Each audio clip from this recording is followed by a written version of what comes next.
እጋ ቁጭ ብለሻል እንዴ? ሂጂ አራል ሮጠሽ ምግቡን ስታይ ብቻ ፋሚሊ በጣም ቆንጆ ጊዜ ነበረን። በጣም እንወዳችኋለን እና ከብራችኋለን።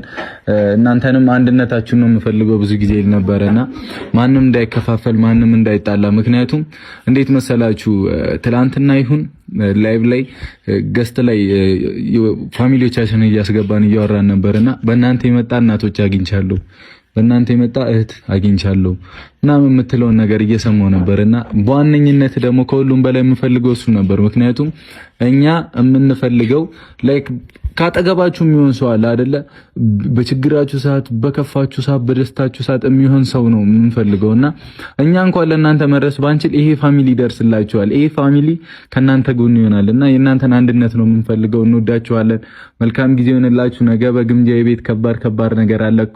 አካውንቷን ኮሜንት ላይ ፒን አደርገዋለሁ። እየገባችሁ ሰብስክራይብ አድርጎ እስከዛው 50,000 ትግባ። አይ ላቭ ዩ ላችሁ ነው ማርያምን። እቺ የስደት እህታችን ከዚህ በኋላ ከኛ ጋር ናት አይደለ? ጀመራችሁ እንዴ ምግቡ ጸጥ አሉ እኮ። ከዚህ በኋላ ከኛ ጋር ናት። ችግር የለውም። እኛ በቻልነው አቅም እየተጋገዝን አብረን ሆነን በቅንነት ከሌሎቹ ጋር እንደምንሆነው ሁሉ የኛ ውድ ምርጥ እህት ሆና ትቀጥላለች ማለት ነው። እናመሰግናለን ስለነበረን ጊዜ።